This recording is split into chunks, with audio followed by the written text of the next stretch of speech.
Buenos días, hermanos y hermanas que nos acompañan en este curso de Introducción Básica a los Escritos de la Biblia. Hoy continuamos con la lección número 49 de nuestro curso titulada Las Cartas Católicas, Santiago, Pedro y Judas. Aunque también las tres cartas de San Juan son consideradas cartas católicas, las vamos a separar en la lección número 50. Pero las cartas católicas, que son Santiago, Pedro, Juan y Judas, las vamos a dividir en dos lecciones. Vamos a contemplar hoy esta primera parte en el nombre del Padre, del Hijo, del Espíritu Santo. Amén. Ven, Espíritu Santo, llena los corazones de tus fieles, enciende en ellos el fuego de tu amor. Envía, Señor, tu Espíritu que ahora se renovará la faz de la tierra. Oh Dios, que has iluminado los corazones de tus hijos con la luz del Espíritu Santo, haznos dignos de tus aspiraciones para gustar siempre del bien y gustar de tu consuelo. Por Jesucristo nuestro Señor. Amén. Las cartas católicas, Santiago, Pedro y Judas, aunque como dijimos, la primera, segunda y tercera de Juan también son cartas católicas, pero vamos a dividirlas aparte porque esas tres cartas son necesariamente vistas en un solo bloque. Vamos a contemplar hoy entonces una primera parte, Santiago, Pedro y Judas. El título de católicas que se da en las cartas no paulinas quiere diferenciar que mientras las cartas de Pablo tienen por destinatario una iglesia en particular, los romanos, los corintios, Tesalónica, filipenses, y su contenido trata de temas aplicables especialmente a esa comunidad, las cartas católicas no tienen un destinatario particular, son dirigidas a todas las iglesias. ¿Por qué se llaman cartas católicas? Bueno, católico significa universal. Mientras las cartas de San Pablo, hasta ahora vistas, tienen por destinatario una iglesia particular y su contenido trata de temas aplicables especialmente a esa comunidad, estas cartas que ahora veremos no tienen un destinatario particular, son dirigidas a todas las iglesias. Su mismo contenido también es universal, referido para todos. Estas cartas no tienen carácter epistolar como las de San Pablo, sino que son como breves exposiciones y sentencias doctrinales, acompañadas de algunas normas prácticas como objeto de defender la pureza de la fe, amenazada por herejías, propagadas en el seno de las comunidades cristianas por falsos maestros.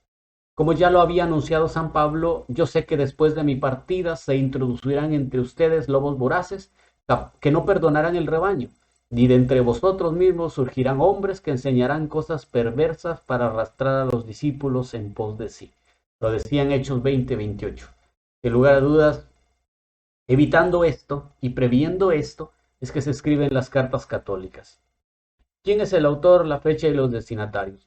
El autor de la carta a Santiago es el mismo Santiago, hermano de Cleofás y de María, hermana de la Virgen, por lo que no se trata de ninguno de los dos Santiagos que figuran en la lista de los apóstoles. Por tanto, es primo de Jesús.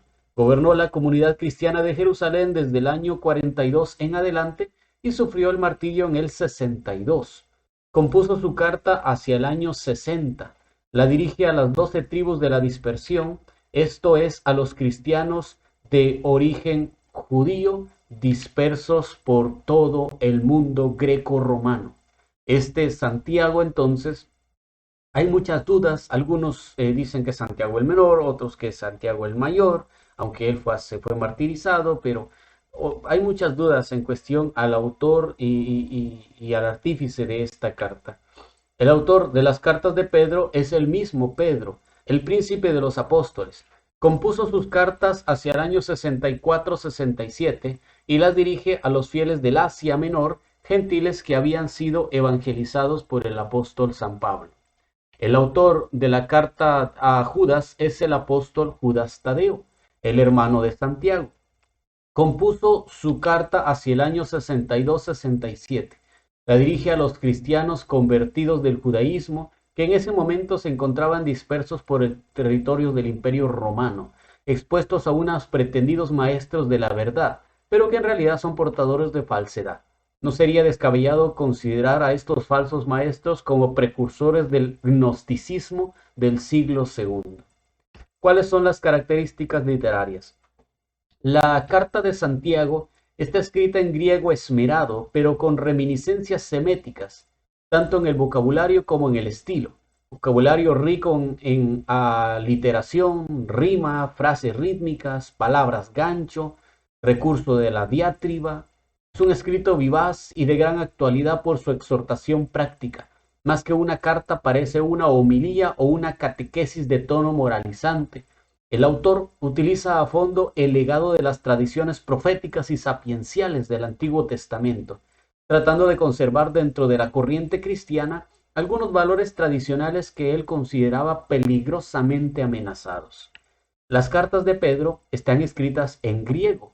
La primera carta es un denso resumen del Nuevo Testamento sobre la fe cristiana y sobre la conducta que esta fe inspira. Está escrita en un tono seguro, entusiasta y alegre. La segunda carta está elaborada con maestría y discernimiento, alterna exposición, exhortación y controversia, junto a tonos solemnes y mesurados. Encontramos arrebatos apasionados con estructura concéntrica que tiene a poner de relieve la polémica contra los falsos maestros, que es la parte central de esta segunda carta. Esta segunda carta tiene características propias del género literario carta testamento, donde un personaje que se supone cercano ya a la muerte reúne a los suyos para darles las últimas recomendaciones con el objeto de asegurar la permanencia del grupo, advirtiéndoles sobre los peligros que lo amenazan. Para ello les recuerda el pasado y los conforta con la seguridad de que Dios seguirá actuando en el futuro. La carta de Judas está escrita en griego, rico en vocabulario y construcción clásica. Esta carta tiene todas las características de un folleto antiherético. Por tanto, pertenece al género literario controversia. Veamos la carta de Santiago. Al comienzo de la carta leemos: Santiago, siervo de Dios y de Jesucristo, saluda a todos los miembros del pueblo de Dios en el mundo. Santiago capítulo 1, versículo 1. ¿De cuál Santiago se trata? En el Nuevo Testamento conocemos a tres personajes con el nombre de Santiago. Uno es hijo de Zebedeo y hermano de Juan. Otro es hijo de Alfeo, que es Santiago el menor. Y el otro es el hermano del Señor, que está en Gálatas 1:19 y Gálatas 2:9. El hermano del Señor, identificado como Santiago el menor, ocupó un puesto eminente en la comunidad de Jerusalén y en el Concilio de Jerusalén. Este Santiago podría ser el autor de la carta escrita entre los años 50 y 60 después de Cristo. ¿Cuál es el contenido de la carta a Santiago? Los 5 capítulos de la carta de Santiago son un conjunto de exhortaciones morales y de vida cristiana muy concretos y claros, que constituyen una llamada a llevar una conducta coherente con la fe cristiana. Las enseñanzas prácticas están inspiradas en la sabiduría del Antiguo Testamento, y el autor parece apegado a las tradiciones proféticas del pueblo judío. El cristiano en las pruebas, nos hablará Santiago en el capítulo 1. Se invita a vivir la alegría también en el medio de las dificultades. El motivo de dicha carta no es la prueba en sí misma, sino la oportunidad de gracia que ofrece para madurar en la fe. Los momentos difíciles son el crisol de la fe auténtica. La coherencia en la fe de Santiago capítulo 2. Este capítulo desarrolla dos aspectos esenciales de la fe auténticamente cristianas. La fe que verifica en el amor al prójimo sin discriminación, aceptación de personas, y la fe operativa y eficaz mediante las obras concretas, en contraposición a la religión reducida a mera palabrería o formalismos. Este es el mensaje central de la carta de Santiago. Luego, la doble vida en cuestiones concretas, del capítulo 3, versículo 1 al capítulo 4, versículo 10. Santiago se detiene en ejemplos concretos en los cuales aparece la incoherencia cristiana. Primeramente, la lengua como factor poderoso y decisivo en las relaciones humanas. Luego, la sabiduría como origen de la buena conducta y la ambición como origen de las malas acciones. Finalmente, el antagonismo entre humildad y arrogancia. Tenemos también unas advertencias y exhortaciones finales, del capítulo 4, versículo 11 al capítulo 50, versículo 20, con un lenguaje directo y claro. Santiago condena primero algunos aspectos negativos de la vida cristiana, las críticas y los juicios a los hermanos, la arrogancia y las injusticias de los ricos hacia los pobres.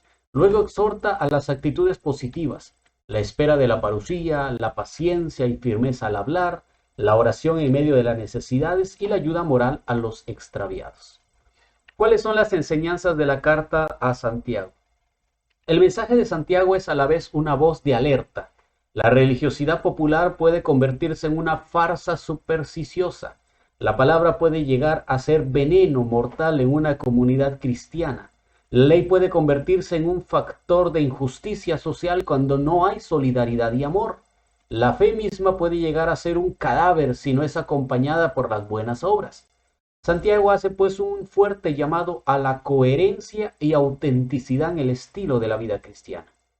La actualidad de los temas tratados en la carta tiene que convertirla en un libro que todo cristiano debe meditar una y otra vez. Coherencia entre fe y obras. La coherencia en la fe exige que ésta se concretice en obras de amor. La fe sin obras es inútil, no sirve para nada. Segundo, la justicia social como fruto de la fe. Hoy como ayer, no falta quienes se amparan tras la religión o tras una idea de Dios individualista para justificar tantas injusticias. Los ricos explotan a los pobres, tras el derecho de enriquecerse. Santiago, con palabras dignas de los profetas Amós u Oseas, critica duramente la discriminación del pobre y la preferencia por los ricos en el interior de una comunidad cristiana. También la palabra y las palabras. A partir de Santiago capítulo 1 versículo 18, se habla mucho de la palabra y de la lengua. La palabra creadora y salvadora de Dios transforma al hombre. La exhortación de Santiago exige dos actitudes básicas: la disponibilidad para escuchar y acoger la palabra y la audacia para ponerla en práctica. Sobre este tema de la palabra de Santiago aborda algunos problemas reales. La palabrería y el descontrol de la lengua puede afectar a la religión hasta reducirla a unas prácticas puramente externas, formales, sin vida y sin compromiso. La lengua tiene a nivel de relaciones comunitarias un poder destructivo incalculable. Arrogancia, calumnias, presunción, fanfarronería, mentiras, divisiones, injusticias, entre otros. La lengua, un órgano creado para comunicarnos, construir el amor y alabar a Dios, se puede convertir en un veneno que destruye las relaciones con Dios a causa de la incoherencia entre palabra y vida, y destruye las relaciones fraternas con chismes, prejuicios, arrogancias, entre otros. Y la unción de los enfermos, que este texto es la base escriturística más directa de la Iglesia que ha tenido en cuenta para la institución del sacramento de la unción de los enfermos. Es pues un texto sumamente importante por su aspecto doctrinal. La primera carta de San Pedro. No se sabe casi nada de las actividades del apóstol Pedro después del concilio de Jerusalén del año 49 o 50, hasta esta carta que se escribió hacia el año 64 desde Roma.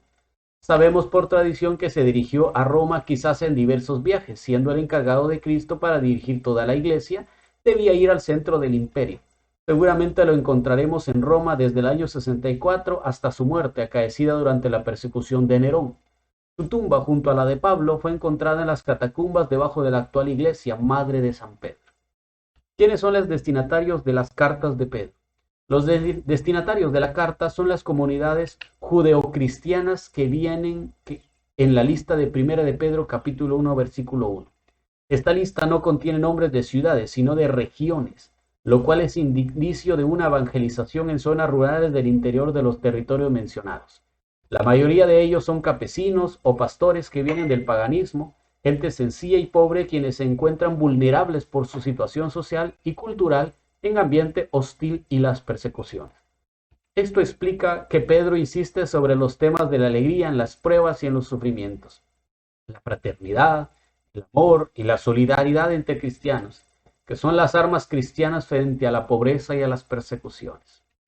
¿Cuál es el contenido de la primera carta?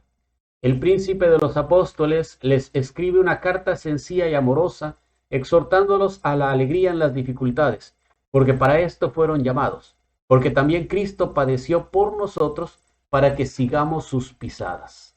Hay elogios, santificados y salvados en primera de Pedro capítulo 1 del 1 al 12. Los primeros párrafos constituyen el prólogo teológico cristocéntrico de la carta. En Cristo hemos sido regenerados con el bautismo para nacer a la herencia del cielo. Gracias a esta esperanza tiene sentido hablar de alegría en la prueba. Segundo, llamados a una nueva vida. Pedro invita a la acción de gracias por la regeneración bautismal, a vivir la nueva vida en el Espíritu, anclándose con fortaleza a la piedra angular, Cristo Jesús, para crecer en la fe. Tercero, llamados a sufrir con Cristo. Esta sección es una nueva exhortación a la alegría en las persecuciones y una invitación a la comunión eclesial, a la humanidad y a la vigilancia. ¿Cuáles son las enseñanzas de la primera carta de Pedro? Esta carta es de suma importancia porque tiene aportaciones originales a la teología del Nuevo Testamento y revela un pensamiento que enriquece el mensaje del Evangelio. El tema de la regeneración bautismal, capítulo 1, versículo 3, en relación directa con la resurrección de Cristo. El tema de la pasión de Cristo, en relación con el sufrimiento de los cristianos, capítulo 2 y capítulo 4. Y el texto extraordinario sobre los creyentes, capítulo 2, quienes han sido transformados en piedra viva para construir sobre Cristo, la piedra angular, una casa espiritual. La segunda carta de Pedro es un escrito que tiene todas las características de un testamento, en el que la persona ya cercana a la muerte escribe a los suyos para darles sus últimas recomendaciones. El contenido de la carta está bien estudiado y estructurado. La palabra clave es el conocimiento de Cristo Jesús, que la comunidad tendrá que buscar y guardar contra las falsas doctrinas y los maestros engañosos. Los 3 capítulos responden a 3 inquietudes muy presentes en la comunidad cristiana a finales del siglo I. Mantener la fe como la enseñan los testigos de Cristo. Capítulo 1 del 16 al 21. Luchar contra los falsos maestros que dividen la iglesia. Capítulo 2. Y explicar por qué Cristo no vuelve todavía. Capítulo 3. La carta de Judas. Es uno de los escritos más cortos del Nuevo Testamento. Esta carta está estrechamente relacionada con la segunda de Pedro. Es un escrito fundamentalmente exhortativo que se convierte en controversia. Su estilo es vibrante, a veces duro, lleno de amenazas y casi violento. El autor quiere ahuyentar de la comunidad a unos herejes que andan con falsas doctrinas. La fecha de composición habría que situarla a finales del siglo I, antes de la segunda carta de Pedro. ¿Cuál fue el motivo y el contenido de la carta de Judas? La intención básica de la carta es animar a los creyentes a mantenerse firmes en la fe recibida por los apóstoles y a resistir la seducción de los falsos maestros. Su contenido es bastante sencillo. Saludo y motivo de la carta, de versículos del 1 al 4, recuerdo de ejemplos pasados, del 5 al 7, contra los adversarios, del 8 al 16, exhortación a la comunidad, versículo del 17 al 23, y doxología final que recuerda a las de Pablo del versículo 24 al 26. Recordemos que es capítulo único, no tiene más capítulos. ¿Cuál es el contenido teológico y el espiritual de la carta de Santiago? La carta de Santiago tiene como fin animarles a soportar con fortaleza las persecuciones y hacer vida y obras la fe. Exhorta a vivir las virtudes cristianas, paciencia, dominio de lengua, caridad para con los pobres, condena la avaricia, la ambición, la acepción de personas. En esta carta está la fundamentación bíblica del sacramento de la unción de los enfermos y sobre todo lanza su mensaje principal: la fe sin obras está muerta. La carta de Pedro. Las cartas de Pedro tienen como fin consolar y sostener la fe de aquellos cristianos en momentos difíciles. En la primera carta exhorta a una vida cristiana más santa. En santidad se pone a prueba por la calidad del amor fraterno. Solo así podrán los cristianos permanecer en las tribulaciones. En la segunda carta refuta el error de aquellos que trataban de quitar importancia al juicio de Dios y negaban la parusía. Recomienda la paciencia, arrepentimiento y conversión porque el Señor puede pedir cuentas en cualquier momento. Tercero, la carta de Judas.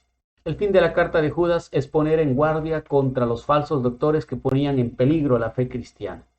Transmite estas verdades: Dios Padre, fuente de gracia y poder, y de Él procede la salvación para todos los hombres. Jesucristo es nuestro dueño y Señor, el Espíritu Santo es quien nos conserva en el amor de Dios, y en Él encontramos la esperanza de alcanzar la vida eterna. El cristiano Ha sido llamado por vocación divina, por un acto de amor a vivir de fe y animado por la caridad. Como hemos visto, estas tres cartas que son llamadas católicas tienen un trasfondo similar. La fe se debe demostrar en obras y esa fe me tiene que llevar a defenderme de los falsos maestros que tratan de enseñar doctrinas erróneas y que quieren confundir a la gente alejándolos del verdadero Cristo y del verdadero Señor.